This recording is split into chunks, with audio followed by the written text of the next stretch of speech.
आज के सेशन में हम बात करने जा रहे हैं एडजेक्टिव्स और एडवर्ब्स के बारे में। तो चलिए स्टार्ट करते हैं एडजेक्टिव्स एंड एडवर्ब्स इनके रूल्स और एग्जांपल्स के साथ पार्ट सेकंड में। इससे पहले वाले सेशन में हमने बात की थी कि एडवर्ब्स और एडजेक्टिव्स क्या होते हैं। नाउन या प्रोनाउन की विशेषता बताने वाले शब्दों को विशेषण या एडजेक्टिव कहते हैं।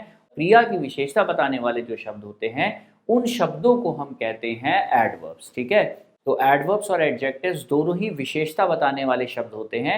एडवर्ब्स का काम होता है वर्ब्स की या दूसरे एडवर्ब्स की और या फिर सेंटेंस में आए किसी एडजेक्टिव की विशेषता बताना, जबकि एडजेक्टिव का काम होता है नाउन या प्रोनाउन मतलब सब्जेक्ट्स और ऑब्जेक्ट की विशेषता बताना। ठीक है, तो इस तरह से हमने इसके पहले बात की थी जिसमें हमने बेसिक कंसेप्ट और आइडियाज़ के बारे में बात की थी कि एडवर्ब एडजेक्टिव के एग्जाम्पल्स क्या होते हैं, कितने प्रकार के होते हैं, कितने टाइप्स के होते हैं, काइंड्स के होते हैं, एग्जाम्पल्स के साथ। और आज हम बात करने जा रहे हैं कि एडवर्ब्स और एडजेक्टिव्स में एग्जाम्पल्स क्या हो सकते हैं, उनके रूल्स क्या हो सकते हैं, सेंटेंस में कैसे क्वेश्चन बना के आते हैं। मान लेते हैं किसी भी कॉम्पिटिशन की हम बात करें, अगर उसमें एडवर्ब एडजेक्टिव आता है तो कैसे आता है। ठीक है, क्या क्वेश्चन बनेगा, ये पॉइंट हम बात करने जा रहे हैं रूल्स एंड एग्जाम्पल्स के साथ। ठीक है, तो चलिए स्टार्ट करते हैं second part adjectives and adverbs का। ठीक, अब देखिए पहला रूल आता है एडजेक्टिव्स और एडवर्ब्स का। फर्स्ट रूल कहता है सम एंड एनी, ये दो वर्ड्स जो हैं ये एडजेक्टिव्स की तरह जब यूज होते हैं तो इनका क्या अंतर होता है, इनका क्या मीनिंग होता है और कैसे सेंटेंस में क्वेश्चन बना करके ये कॉम्पिटिटिव एग्जामिनेशंस में या किसी भी प्रकार के एग्जामिनेशन में दिए जाते हैं जब इंग्लिश का पॉइंट पूछा जाता है तब। ठीक है, तो इंग्लिश के पॉइंट पे सबसे पहले आते हैं सम के बारे में। सम is used for affirmative sentences while any is used for negative sentences in general। अगर हम आम तौर पे बात करें नॉर्मल कंडीशन में एक जनरल स्टेटमेंट की बात करते हैं तो ऐसे में हमने देखा है कि जो सम होता है ये एफर्मेटिव मतलब पॉजिटिव सेंटेंसेस में यूज किया जाने वाला वर्ड है, सकारात्मक सेंटेंसेस में मतलब पॉजिटिव सेंटेंसेस में। और एनी का इस्तेमाल जनरली होता है निगेटिव सेंटेंसेस में मतलब ऐसे सेंटेंसेस जिनमें नॉट आता है। ध्यान रखिएगा, नॉट वाले सेंटेंसेस को निगेटिव सेंटेंसेस कहा जाता है क्योंकि नॉट लगते ही सेंटेंस निगेशन में हो जाता है, मतलब किसी बात को ना कहने वाली बात आ जाती है। ठीक है, तो इस तरह से ये डिफरेंस होता है बेसिक, ये पॉजिटिव सेंटेंस के लिए और ये निगेटिव सेंटेंस के लिए मतलब नॉट वाली पॉसिबिलिटी में। ठीक, अब देखिए एग्जाम्पल देखते हैं। एग्जाम्पल से ज़्यादा बात अच्छे से क्लियर होती है। पहला एग्जाम्पल है आई हैव सम वाटर। ठीक, दूसरा एग्जाम्पल है ही हैज सम मनी। तो जब हमने कहा आई हैव सम वाटर, मेरे पास कुछ पानी है, वाटर है, तो ये पॉजिटिव बात है, मैं एक नॉर्मल सा स्टेटमेंट या फैक्ट बता रहा हूँ। ठीक, पोजेशन बता रहा हूँ कि मेरे पास ये चीज़ है। ही हैज सम मनी, उसके पास कुछ पैसा है, तो ये हम उसका अधिकार पैसे में बता रहे हैं या हम सेंटेंस में बता रहे हैं एक फैक्ट, उसके बारे में इंफॉर्मेशन या जानकारी दे रहे हैं ही के बारे में कि उसके पास कुछ पैसा है। सम मतलब कुछ पैसा, कुछ अमाउंट होगा। ठीक है, अब यहाँ पर ये दोनों स्टेटमेंट करेक्ट हैं क्योंकि ये दोनों सेंटेंसेस क्या हैं, ये दोनों एफर्मेटिव सेंटेंसेस हैं। ठीक, जबकि अगले में देखिए I don't have some money, जैसे ही हम कहेंगे तो सेंटेंस गलत हो जाएगा। क्यों गलत हो जाएगा? क्योंकि सेंटेंस में यहाँ पर सम की जगह पर एनी का यूज होना चाहिए। ठीक है, अगर हमने कहा यहाँ पर I don't have some money, तो जब आप नॉट, डू नॉट, देखिए डू प्लस नॉट को शॉर्ट फॉर्म में इन दोनों को क्या लिखा जाता है, डोंट लिखा जाता है। तो जैसे ही नॉट आ गया, अभी बात क्या हुई थी, एनी का इस्तेमाल निगेटिव सेंटेंस नॉट में होता है, इसलिए यहाँ नॉट आते ही सम गलत हो जाएगा। सेंटेंस क्या हो जाएगा, आई don't have any money.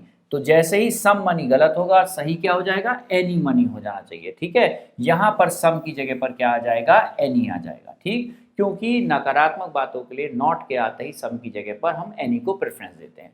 Next में I have any ideas wrong है, आई हैव सम आइडियाज, क्योंकि ये पॉजिटिव सेंटेंस है तो पॉजिटिव में एनी का इस्तेमाल नहीं होता है, सम का इस्तेमाल होता है। मेरे पास कुछ आइडियाज हैं। ठीक है, तो कुछ आइडियाज में मतलब 2 4 10 आइडियाज हो सकते हैं, लेकिन मैं एक सकारात्मक बात कह रहा हूं, मैं एक स्टेटमेंट बोल रहा हूं। ठीक है, एक इंफॉर्मेशन दे रहा हूं अपने बारे में। ठीक, तो यहां पर हम सम आइडियाज कहेंगे। ठीक है, एनी आइडियाज का मतलब तो नहीं के बराबर आइडियाज या निगेटिव सेंटेंस में चला जाएगा और यहाँ पर पॉजिटिव सेंटेंस है, इसलिए एनी की जगह पर सम का यूज करने पर सेंटेंस सही हो जाएगा और एनी का यूज करने पर सेंटेंस रॉन्ग हो जाएगा। ठीक, आगे देखते हैं और कुछ एग्जांपल्स। 6th वाले स्टेटमेंट में देखिए क्या है, John didn't give me some money. ठीक है, अब यहां पर डिड नॉट को शॉर्ट में क्या लिखा गया है, डिडंट। ठीक, तो निगेटिव सेंस में आ गया है, तो निगेटिव आते ही सम गलत साबित हो जाएगा। ठीक है, John didn't give me some money नहीं होगा, John didn't give me some की जगह पर एनी की पॉसिबिलिटी बनेगी, इसीलिए ये स्टेटमेंट रॉन्ग हो जाएगा और ये स्टेटमेंट करेक्ट हो जाएगा, क्योंकि John didn't give me any money, John ने मुझे बिल्कुल भी पैसा नहीं दिया। तो जैसे ही नॉट की पॉसिबिलिटी बनती है वैसे ही एनी की पॉसिबिलिटी बन जाती है, जबकि पॉजिटिव सेंटेंस में हम जनरली सम का ही यूज करते हैं। ठीक है, क्योंकि उसने मुझे कुछ भी, जब हिंदी कहते हैं ना कुछ भी पैसा नहीं दिया, कुछ भी मदद नहीं की, तो यहाँ पर एनी का सेंस ज्यादा स्ट्रांग हो जाता है, सम की जगह पर एनी का यूज होता है। नेक्स्ट में देखते हैं 8th वाले में, I didn't take some chocolates from the box. जब आपने डिड नॉट लगा दिया है तो ये बात नकारात्मक हो गई है, इसी के बेस पर यहाँ पर अब सम गलत हो जाएगा और ये सेंटेंस गलत और ये सही हो जाएगा। आई डिडंट टेक सम की जगह पर any chocolates from the box कहेंगे तो सेंटेंस सही हो जाएगा। इसका मतलब मैंने बॉक्स से कुछ भी चॉकलेट्स नहीं ली हैं, थोड़ी सी भी चॉकलेट्स नहीं ली हैं जब आप कहना चाहते हैं, तो ये निगेशन वाली बात है, इसलिए हम सम की जगह पर एनी को प्रेफरेंस देंगे। ठीक, 10th वाले में, would you help me with any money. जब यहाँ हेल्प की बात की जा रही है और पैसा मांगा जा रहा है मदद के लिए, तो हेल्प के बारे में बात जब कही जाती है, रिक्वेस्ट होती है, तो it is always considered as positive, इसीलिए यहाँ पर हम एनी का यूज नहीं कर सकते। Would you help me with any money नहीं होगा, इसकी जगह पर सही सेंटेंस होगा would you help me with some money. ठीक है, देखिए 11th वाले में उसी को करेक्ट करके बताया गया है, would you help me with some money, क्या तुम मेरी कुछ पैसों से मदद करोगे, मतलब कुछ भी पैसों से मदद करोगे। ठीक है, तो यहाँ पर आप सकारात्मक बात कहते हैं, जब आप रिक्वेस्ट करते हैं, कोई चीज मांगी जाती है, तो कुछ हद तक इसे सकारात्मक बात स्टेटमेंट के रूप में लिखा या बोला जाता है, इसीलिए हम सम का यूज करते हैं, एनी का यूज नहीं करते हैं। ठीक है, 12th वाले में, he didn't give me some kind of help. ठीक है, उसने मुझे बिल्कुल भी मदद नहीं की, जब आप कहना चाहते हैं, देखिए डिड नॉट लगा दिया है, नॉट आ गया है, नॉट के आते ही सम की जगह पे एनी का पॉसिबिलिटी बढ़ जाएगी और 13th में सही हो के सेंटेंस क्या होगा, ही didn't give me any kind of help हो जाएगा, ये रॉन्ग हो जाएगा और ये करेक्ट हो जाएगा, क्योंकि उसने मुझे किसी भी प्रकार की मदद नहीं की, मतलब एनी काइंड ऑफ हेल्प, चाहे पैसे से, चाहे मॉरल सपोर्ट देने वाली बात कही जाए, किसी भी प्रकार की मदद ना कर पाना जो है ये एनी की कैटेगरी में आता है, क्योंकि पूरी तरह से ये बात नकारात्मक हो गई। ठीक है, थोड़ी भी मदद नहीं की उसने, इसीलिए सम तो पॉजिटिव के लिए आता है, इसलिए यहाँ सम की जगह पर एनी होने पर सेंटेंस सही हो जाएगा। ठीक, 14 में देखते हैं, I have no any money left in my wallet. तो no any money left in my wallet जैसे ही हमने कहा, तो नो एनी एक साथ यूज नहीं होता है, ये ध्यान रखिएगा। नो जो है वो 100% जो है निगेटिव है। ठीक है, नो 100% निगेटिव होता है। ठीक, और इसके साथ एनी जो है ये भी नकारात्मक होता है, तो दो नकारात्मक शब्द जनरली एक बात को कहने के लिए इस्तेमाल नहीं किए जाते हैं, इसलिए नो के साथ एनी का यूज नहीं किया जाएगा। I have no any money left in my wallet नहीं कहेंगे। हाँ, नो की जगह पर नॉट का यूज कर सकते हैं, क्योंकि ये हैव का पार्ट बन जाएगा सेंटेंस में जब यूज होगा तब। I haven't any money left in my wallet का मतलब है मेरे पर्स में थोड़ा भी पैसा नहीं बचा है, कुछ भी पैसा मेरे वॉलेट में नहीं बचा है। अब कहते हैं I haven't any money left in my pocket, means I have not any money left in my wallet. ठीक है, तो यहाँ पर थोड़ा भी पैसा मेरी वॉलेट में, मेरे पर्स में नहीं है, ये कहना चाहते हैं। तो नॉट के साथ तो एनी आ सकता है, लेकिन नो और एनी एक साथ कभी भी नहीं आते हैं। ठीक है, अब देखते हैं इसके बाद नेक्स्ट पॉइंट आता है, सेकेंड रूल आता है।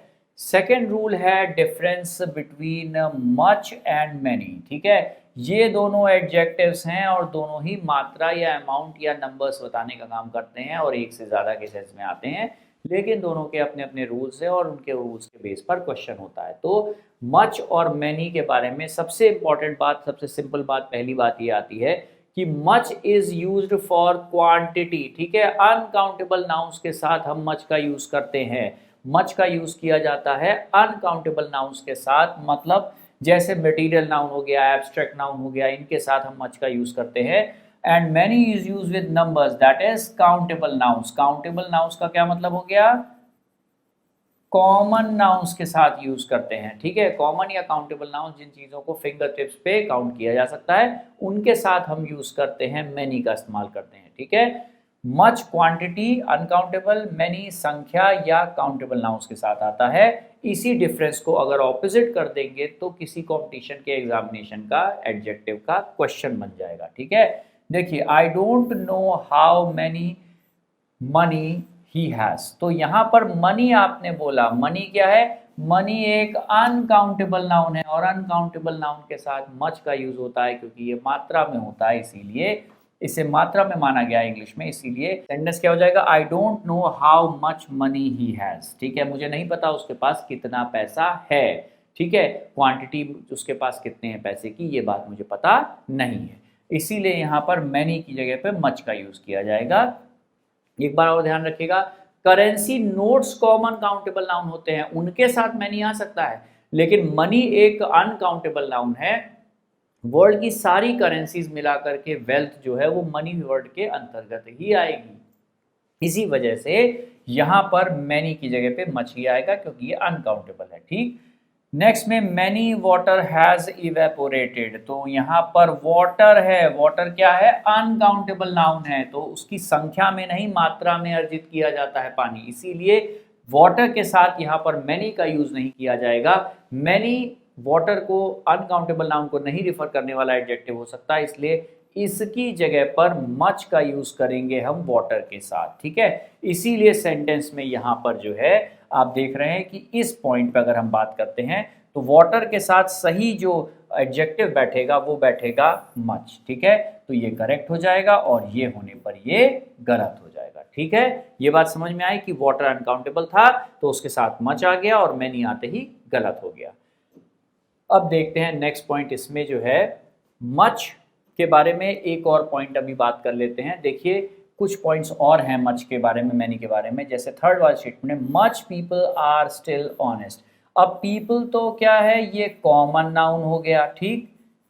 कॉमन नाउन की बारे में बात करें, common noun means countable noun और ये तो संख्या के रूप में ही बात की जा सकती है, तो संख्या के लिए हम मच का यूज नहीं करते हैं, मैनी का यूज करते हैं, इसलिए ये गलत हो गया और ये सही हो गया। Many people are still on it, आज भी कुछ लोग ऐसे हैं जो ईमानदार हैं। Many people are still honest, ठीक है, ये स्टेटमेंट करेक्ट हो जाएगा।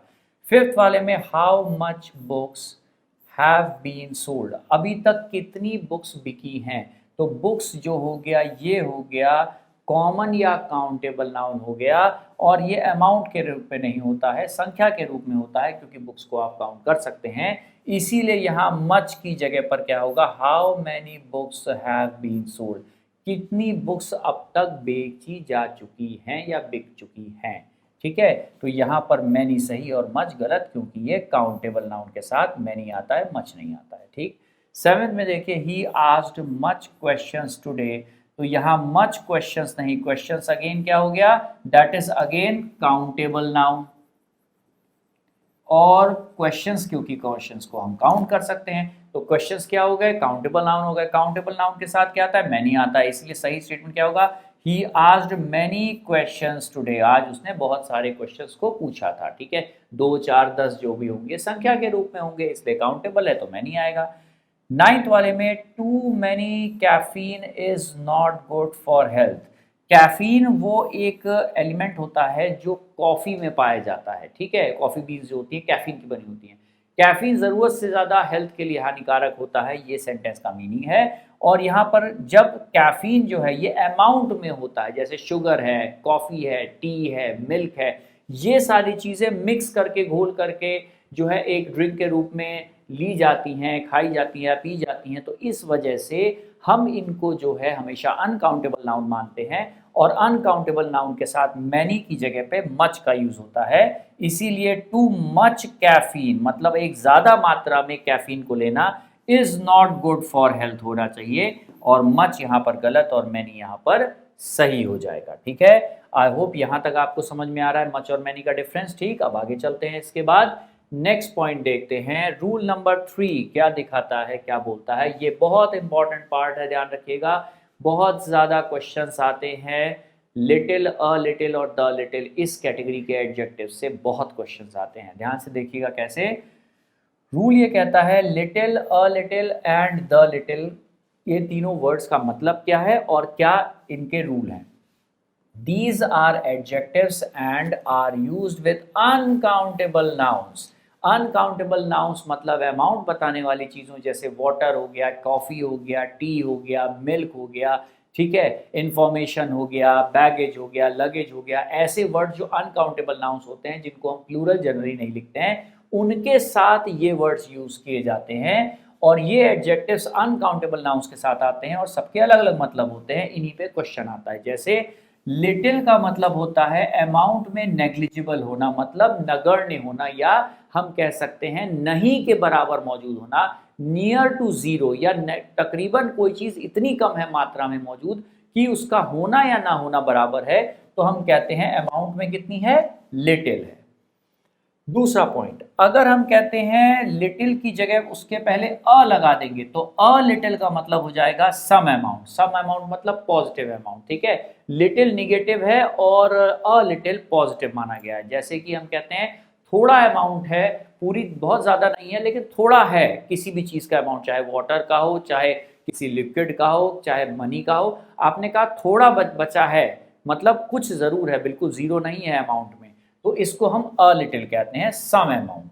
और अगर कोई स्पेसिफाइड अमाउंट है, मतलब कंफर्म किया है कि इतना ही अमाउंट मौजूद है वाटर का, कॉफी का, किसी भी चीज का, जो अनकाउंटेबल नाउन है, अमाउंट में आप बता रहे हैं और ये कहना चाह रहे हैं कि वो कम ही सही अमाउंट में, लेकिन थोड़ा जरूर है, बिल्कुल जीरो नहीं है, और स्पेसिफाइड है, कोई निश्चित है जिसको हमने नापा हुआ है या माना हुआ है, या हमारे पास कंफर्म न्यूमेरिकल वैल्यू या अमाउंट है, तो इसको हम कहते हैं द लिटिल, ठीक है, स्पेसिफिक कंफर्म अमाउंट। अब देखिए बाकी हम सेंटेंस से क्लियर आउट कर लेंगे। सेंटेंस फर्स्ट कहता है he has little money left, तो इसका मतलब है नेग्लिजिबल इन अमाउंट, मतलब उसके पास बहुत कम पैसा बचा है, इतना कम पैसा बचा है कि उससे उसको कोई भी फायदा नहीं होगा। तो अगर हम कहते हैं he has little money left का मतलब है नेग्लिजिबल मनी, मतलब इतना कम पैसा है कि उससे कोई भी कार्य सिद्ध नहीं हो पाएगा। और अगर हम कहते हैं सेकंड में है he has a little money left का मतलब है उसके पास अभी भी some amount is still there, मतलब थोड़ा पैसा उसके पास अभी भी बचा हुआ है, बिल्कुल जीरो नहीं है, कुछ पैसा जरूर है, थोड़ा बहुत काम चलाने लायक पैसा मौजूद है। तो सम अमाउंट जब आप कहते हैं तो अ लिटिल अमाउंट कह सकते हैं, ठीक है। ये सकारात्मक है और ये नकारात्मक है, दोनों में अंतर है, ठीक। थर्ड वाले में ही spent the little money that he had, उसके पास जो भी पैसा बचा हुआ था, थोड़ा बहुत पैसा था, मतलब कंफर्म या स्पेसिफिक अमाउंट था उसके पास, जो भी थोड़ा बहुत कंफर्म या स्पेसिफिक अमाउंट मौजूद था, जो पहले से काउंटेड था लेकिन स्पेसिफिक था, कंफर्म था, चाहे कम सही लेकिन कुछ तो था, वो उसने जो है वो खर्च कर दिया। तो कोई पर्टिकुलर अमाउंट के बारे में बात कर रहे होंगे, कोई फिक्स अमाउंट की बात कर रहे होंगे, और जब कंफर्मेशन होता है तो आर्टिकल द का यूज होता है, ठीक। तो यहाँ जब स्पेसिफिक हो तो द लिटिल, जब पॉजिटिव हो थोड़ा सा अमाउंट तो अ लिटिल, और नहीं के बराबर निगेटिव या नेग्लिजिबल हो तो लिटिल का यूज करेंगे, फिर ए और द का यूज उसके पहले नहीं किया जाएगा, ठीक। नेक्स्ट में I still have little information that may be useful, मेरे पास अभी भी कुछ इंफॉर्मेशन है जो यूजफुल हो सकती है। तो कुछ इंफॉर्मेशन का मतलब होगा थोड़ी इंफॉर्मेशन जरूर होनी चाहिए, बिल्कुल जीरो नहीं होनी चाहिए, ठीक है, क्योंकि वो यूजफुल की बात की जा रही है, सकारात्मक दृष्टिकोण से बात की जा रही है, पॉजिटिव सेंस में बात की जा रही है कि शायद मेरे पास अभी भी थोड़ी सी इंफॉर्मेशन है जो काम आ सकती है। तो ये पॉजिटिव बात है, इसीलिए लिटिल का इस्तेमाल नहीं करेंगे। I still have a little information that may be useful, मतलब बिल्कुल जीरो नहीं है, थोड़ी सी इंफॉर्मेशन जरूर है जिसका कोई ना कोई फायदा लिया जा सकता है या यूज किया जा सकता है, ठीक है। तो सकारात्मक है इसलिए अ लिटिल सही होगा और लिटिल गलत हो जाएगा, ठीक। आई होप यहां तक आपको मीनिंग इसका समझ में आ रहा होगा। तो फोर्थ रूल पे आते हैं। फोर्थ रूल क्या कहता है, that is a few, few या the few, these are adjectives and are used with countable nouns, that is few, negligible in numbers a few, some in numbers the few, specific in numbers। ध्यान रखिएगा ये बहुत important part है, जैसे कि इसके पहले वाला little a little the little था। वैसे ही फ्यू, अ फ्यू और द फ्यू ये भी बहुत ज़्यादा क्वेश्चंस को जनरेट करता है ग्रामर में, चाहे वो किसी भी कंपटीशन की बात करें, ये बहुत ज़्यादा आता है। ध्यान दीजिएगा, बहुत सिंपल तरीके समझेंगे। वो अनकाउंटेबल नाउन्स के लिए यूज़ होता था, अमाउंट के लिए बात की जाती थी, तो बिल्कुल वैसे ही ये अमाउंट की जगह पर संख्या के लिए यूज़ होता है। अगर किसी कॉमन या काउंटेबल नाउन के पहले हम कोई एडजेक्टिव यूज़ करते हैं और कहना चाहते हैं कि किसी न्यूमेरिकल वैल्यू या कॉमन नाउन की जो संख्या है 1 2 3 4 काउंट करने में, वो संख्या नहीं के बराबर है, मतलब नियरली जीरो है, नियर टू जीरो, होना ना होना बराबर है, इतनी कम संख्या है कि ना मानो या मानो बात एक ही है, तो हम फ्यू का यूज करेंगे, मतलब ये पूरी तरह से निगेटिव है। वैसे ही अगर हम कहते हैं अ फ्यू, तो अ फ्यू का मतलब होता है that is some in numbers. अगर कोई चीज संख्या में कोई चीज काउंट करते समय 2 4 10 हैं न्यूमेरिकल वैल्यू में, मतलब पूरी तरह से जीरो नहीं है, थोड़ा ही सही लेकिन कुछ संख्या जरूर है 2 4 10, तो हम उसे कहते हैं अ फ्यू, क्योंकि ये सकारात्मक है और सम इन नंबर्स है, दैट इज पॉजिटिव। इसी तरीके से हमने द फ्यू जैसे ही कहा, तो मतलब स्पेसिफिक इन नंबर्स, मतलब कोई कंफर्म स्पेसिफिक न्यूमेरिकल वैल्यू है, 2 4 10 20 25 जो भी होगी, लेकिन कंफर्म और काउंटेड है फिंगर्स पे, सुनिश्चित है, कंफर्म है, क्योंकि द डेफिनेट आर्टिकल होता है, इसलिए द फ्यू के लगते ही कोई स्पेसिफिक न्यूमेरिकल वैल्यू की बात करते हैं जो पहले से काउंट की गई है और कंफर्म है। ठीक, अब देखिए हम सेंटेंस में ये लॉजिक लगाते हैं। पहले स्टेटमेंट में फर्स्ट में है I know few people here, मैं यहाँ पर कुछ लोगों को जानता हूँ, मतलब नहीं के बराबर। हम कहते हैं I know few people hair, इसका मतलब यहाँ पर ज्यादा लोग नहीं है जिनको मैं जानता हूँ, या नहीं के बराबर ही लोग होंगे जिनको मैं जानता हूँ, शायद एक आध लोगों को मैं जानता हूँ, वरना शायद मैं किसी को भी यहाँ जानता नहीं हूँ। तो अगर आप कहते हैं I know few people hair, मतलब मेरी भाई ज्यादा जान पहचान नहीं है यहाँ लोगों से, मैं ज्यादा लोगों को नहीं जानता हूँ, बिल्कुल एक आध कोई मिल गया, नहीं तो शायद मैं किसी को भी नहीं जानता हूँ, मैं एक आध लोगों को ही जानता हूँ जिनका जानना ना जानना बराबर है।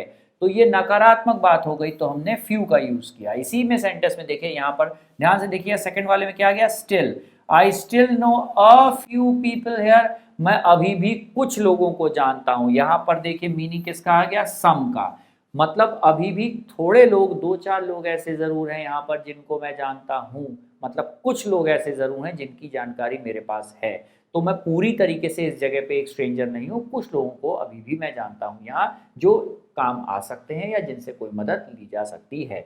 तो स्टिल का सेंस आ गया यहाँ पर अ फ्यू मतलब सम, तो ये क्या हो गया, ये पॉजिटिव सेंस में आ गया। ठीक, थर्ड वाले में देखिए, I held the few people I knew, मैं जितने थोड़े बहुत लेकिन कंफर्म 2 4 10 लोगों को मैं जानता था, मैंने उनकी मदद की थी। ठीक है, तो यहाँ क्या हो गया, स्पेसिफिक नंबर ऑफ पीपल हो गए, 2 4 कंफर्म लोग रहे होंगे जिनकी मदद की होगी, द फ्यू, क्योंकि द क्या है, डेफिनेट आर्टिकल है, और डेफिनेट के होते ही ये कंफर्म हो गया, तो क्या हो गया, स्पेसिफिक हो गया। ठीक, नेक्स्ट में the few people that I know are very honest, जो कुछ कंफर्म 2 4 10 लोगों को मैं जानता हूं वे लोग बहुत ईमानदार हैं, तो द फ्यू मतलब कोई स्पेसिफिक न्यूमेरिकल वैल्यू है, 2 4 10 लोग हैं, चाहे कम ही सही, फ्यू का मतलब कम, कम ही सही, लेकिन संख्या में 2 4 लोग जरूर हैं और वो काउंट कर रखे हैं कि 2 4 10 जो भी हैं वो ही हैं।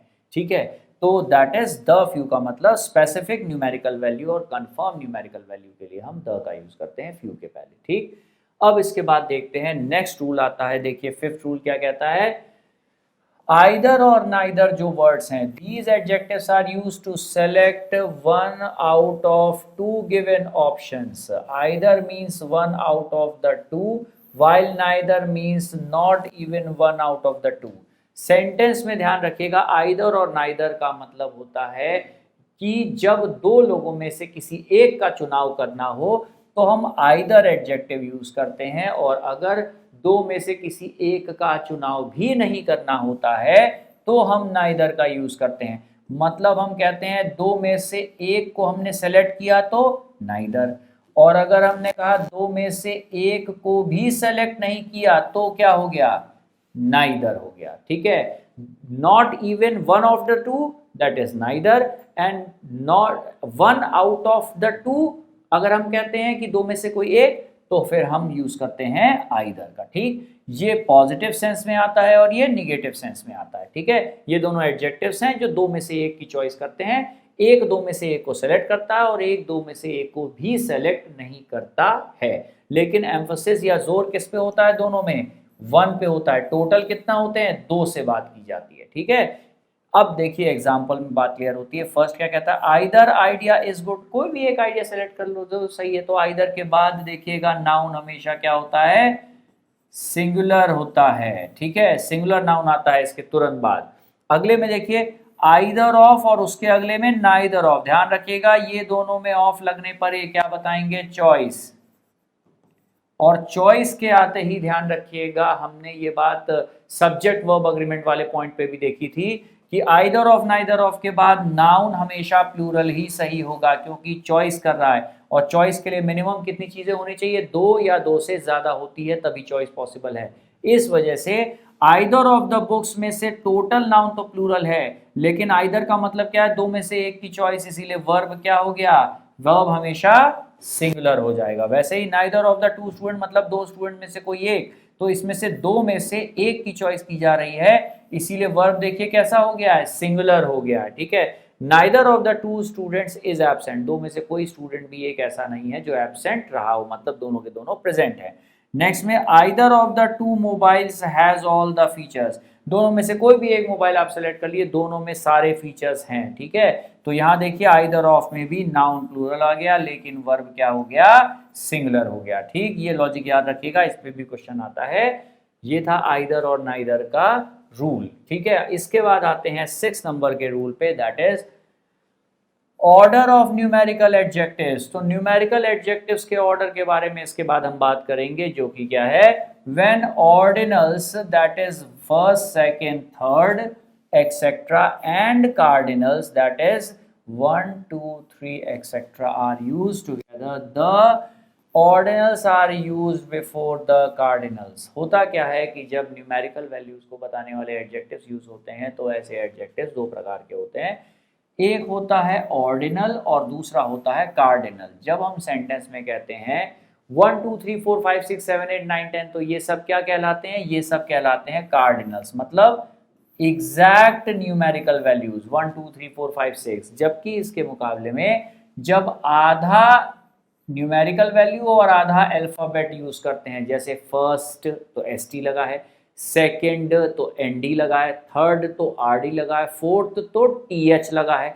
तो जैसे ही हमने कहा फर्स्ट, देखिए 1 और एसटी, तो ये क्या है? ये तो अल्फाबेट हो गया एबीसीडी, और ये क्या हो गया? Numerical value. तो जब ऐसी भी बात बोली जाती है जैसे first second third fourth fifth six seventh eight, जो कि आधा न्यूमेरिकल वैल्यू है और आधा अल्फाबेट है, और एक उसके साथ कोई प्योर न्यूमेरिकल वैल्यू यूज करते हैं जैसे 1 2 3 4, तो हमेशा ऑर्डिनल्स जो होते हैं उन्हें कार्डिनल्स के पहले रखना चाहिए। मतलब first second third fourth fifth six हमेशा 1 2 3 4 के पहले रखा जाएगा, ना कि बाद में रखा जाएगा। अगर बाद में रख देंगे तो सेंटेंस गलत हो जाएगा। जैसे the 3 first chapters of the book are very interesting. देखिए यहां पर ये क्या है? 3 लिखा हुआ है, ये क्या हो गया? That is cardinal. ठीक, अब यहाँ फर्स्ट सेकंड थर्ड फोर्थ लिखा हुआ है, ये क्या हो गया? ऑर्डिनल। जबकि होना चाहिए क्या चाहिए? कि ऑर्डिनल पहले और कार्डिनल बाद में होना चाहिए। तो ये सेंटेंस क्या हो गया? रॉन्ग हो गया। सही सेंटेंस क्या है? ये इधर आ जाएगा, ये इधर चला जाएगा। तो क्या बना? The first 3 chapters of the book are very interesting. पहले 3 चैप्टर जो थे, 3 पहले नहीं, पहले 3 चैप्टर जो थे बुक्स के, जो बुक के थे, वो बहुत इंटरेस्टिंग थे। चैप्टर्स प्लूरल है इसलिए यहाँ पर आर आ रहा है इसके लिए। ठीक है, तो यहाँ पर जो है द फर्स्ट 3 चैप्टर्स कहेंगे, द 3 फर्स्ट चैप्टर्स नहीं कहेंगे। हिंदी में भी बोल के देखिए, 3 पहले चैप्टर्स या पहले 3 चैप्टर्स, कौन सा ज्यादा समझ में आ रहा है? पहले 3 चैप्टर्स। ठीक है, तो इसीलिए यहाँ पहले फर्स्ट आएगा फिर 3 आएगा, मतलब पहले ऑर्डिनल आएगा फिर कार्डिनल आएगा, तो सेंटेंस सही हो जाएगा, वरना गलत हो जाएगा। थर्ड वाले में the first 2 students will get the reward. ठीक है, द फर्स्ट 2 स्टूडेंट्स, पहले 2 स्टूडेंट जो हैं उनको अवार्ड मिलेगा। तो यहाँ फर्स्ट और बाद में 2, अगर 2 फर्स्ट लिख देते तो सेंटेंस फिर गलत हो जाता, क्योंकि पहले ऑर्डिनल और फिर कार्डिनल होना चाहिए और वैसे ही लिखा है, इसीलिए ये सेंटेंस क्या हो गया, करेक्ट हो गया। ठीक, आई होप यहां तक आप लोगों को समझ में आया होगा। ठीक है, अब इसके बाद हम पहुंचते हैं एडजेक्टिव्स में डिग्रीज ऑफ कंपैरिजन वाले पार्ट में। Degrees of comparison, degrees of comparison की बात करते हैं एडजेक्टिव्स की, तो यहाँ पर है there are 3 degrees of comparison of adjectives. Positive degree equals to 1, comparative degree that is equals to 2 for 2 and superlatives for 3 और मोर देन 3।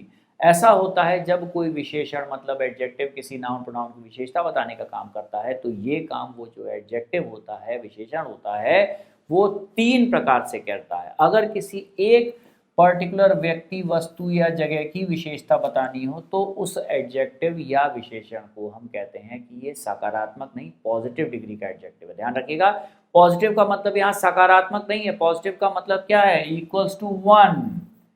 किसी भी एक व्यक्ति, वस्तु या जगह की कोई भी विशेषता बताएं, चाहे वो अच्छी विशेषता हो, चाहे वो खराब विशेषता हो, कोई अच्छी क्वालिटी हो या बुरी क्वालिटी हो, इससे कोई फर्क नहीं पड़ता। चाहे गुड कहें चाहे बैड कहें, कोई फर्क नहीं पड़ता। लेकिन एक व्यक्ति, वस्तु या जगह की विशेषता बताने वाले एडजेक्टिव के स्वरूप को या उसके फॉर्म को या उसके रूप को कहते हैं पॉजिटिव डिग्री का एडजेक्टिव। ठीक, अगर हम दो लोगों की बात करते हैं तो दो व्यक्ति, वस्तु या जगह में जो एडजेक्टिव का फॉर्म या रूप इस्तेमाल होता है वो होता है कंपैरेटिव डिग्री, क्योंकि दो में से कोई एक व्यक्ति हमेशा बेहतर होगा या उसके मुकाबले में और खराब होगा। ठीक, लेकिन ना तो वो सबसे अच्छा सर्वश्रेष्ठ होगा और ना ही सबसे खराब होगा, क्योंकि दो में सिर्फ एक कंपैरिजन हो सकता है, कंपेयर किया जा सकता है, तुलनात्मक हो सकता है। तो जब तुलनात्मक होता है तो दो में से जो एडजेक्टिव का यूज करते हैं कि ये उससे या तो बेहतर है या उससे खराब है, तो एडजेक्टिव का जो फॉर्म यूज होता है उसे कहते हैं हम कंपैरेटिव डिग्री। ठीक, और अगर सेंटेंस में 3 या 3 से ज्यादा की व्यक्ति, वस्तु या जगह की बात की जाती है,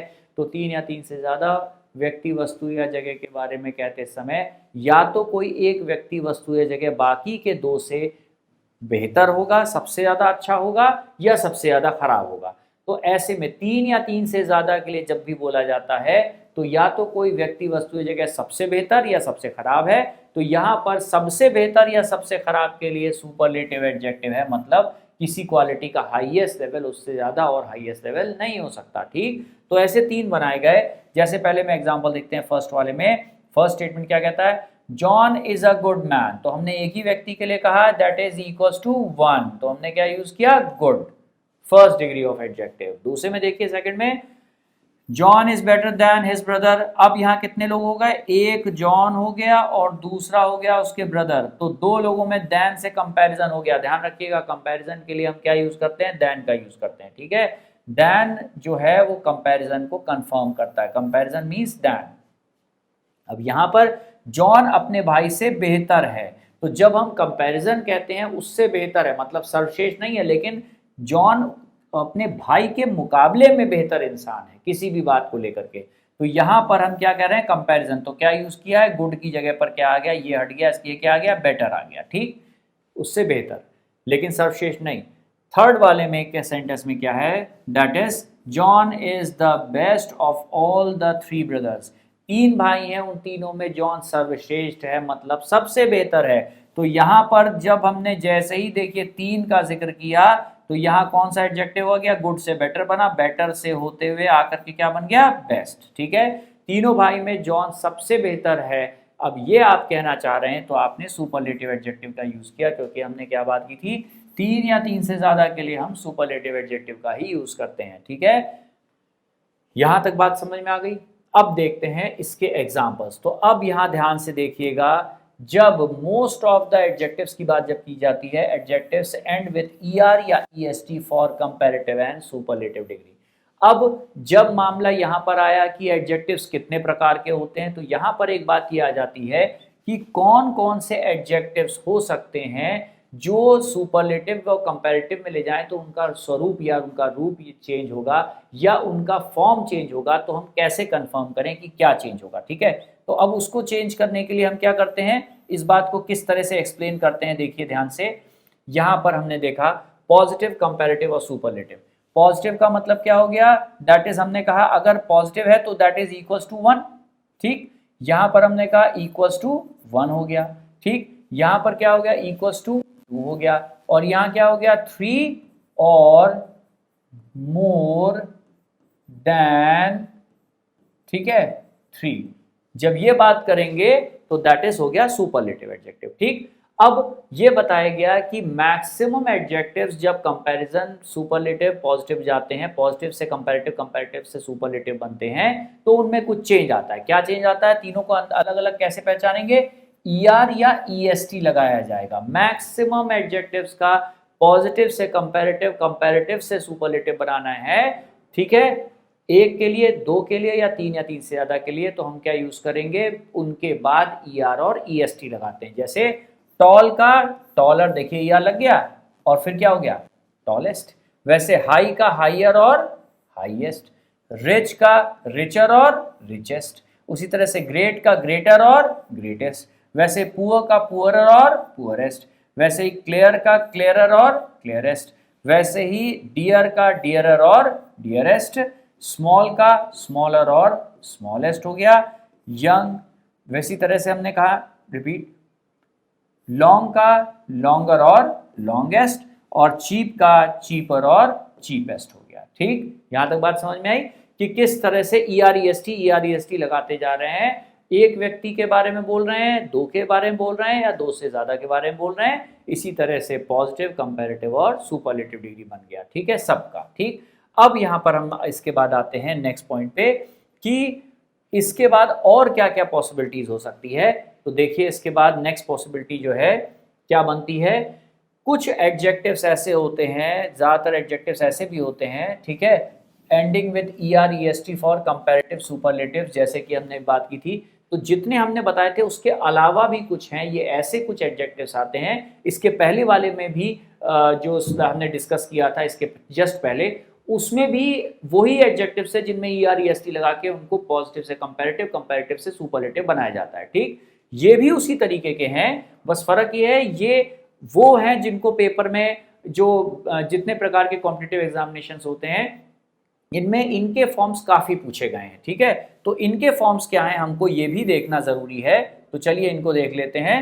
दैट इज लेजी का लेजियर और लेजीएस्ट, वैसे इजी का क्या बना, इजियर और इजीएस्ट, हैप्पी का हैप्पियर और हैप्पीएस्ट, वैसे वेल्दी मतलब पैसे वाला, वेल्दियर और वेल्दीएस्ट मतलब सबसे रिचेस्ट हो गया, हेल्दी का हेल्दियर और हेल्दीएस्ट, ड्राई का ड्रायर और ड्राइएस्ट, वैसे ही प्रिटी का प्रिटियर और प्रिटीएस्ट हो गया, बिजी का बिजियर और बिजिएस्ट, वैसे ही होली का होलियर और होलीएस्ट, वैसे ही हॉट का हॉटर है और हॉटेस्ट। ठीक, अब इसमें एक बात और ध्यान दीजिएगा, बहुत इंपॉर्टेंट बात क्या आती है कि इन सब में अगर ध्यान दें तो एक बात आती है, ध्यान देखिएगा, सब में वाई पे खत्म हो रहे हैं। जब वाई पे खत्म होने वाला वर्ड होता है तो IR या ER IR यही यूज किया जाता है। ठीक है, तो देखिए यहां पर हमने डिस्कस किया कि पॉजिटिव, कंपैरेटिव और सुपरलेटिव डिग्री जो होती हैं उन सब में ER और EST लगा के पॉजिटिव से कंपैरेटिव, कंपैरेटिव से सुपरलेटिव हम बनाते हैं। ठीक,